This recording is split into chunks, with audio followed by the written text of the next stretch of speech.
প্রথম আমার তো সেফ এক্সিট নিয়ে কোনো চিন্তাই নেই। পুলিশ তখন মাঠে নাই, ছাত্ররা ট্রাফিকের দায়িত্ব পালন করছে। তারা আজকে অংশগ্রহণ না করলেও ওখানে একটা পরে অংশগ্রহণ করার সুযোগ আছে। তাদের যে ডিমান্ড গুলো আছে এগুলো সরকার বিবেচনা করবে এবং এটা যদি ফুলফিল করা যায়, তাদের সাথে সমঝোতায় আসা যায়, তাহলে তারা স্বাক্ষর করবেন।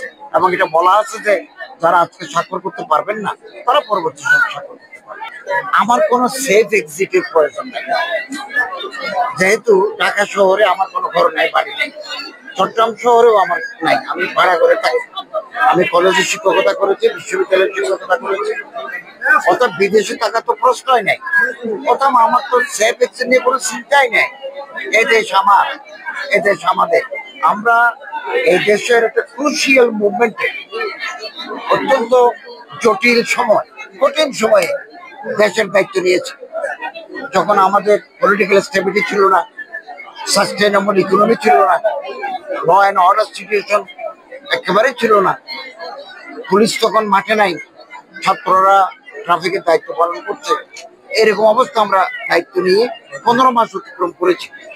অনেক চেষ্টা করেছি, আমরা রাতদিন পরিশ্রম করছি এবং একটা সুষ্ঠু নির্বাচনের মাধ্যমে আমরা ইলেকটেড গভর্নমেন্টের কাছে আমরা ক্ষমতা হস্তান্তর করতে চাই। দৈনিক আজকের বাংলা .net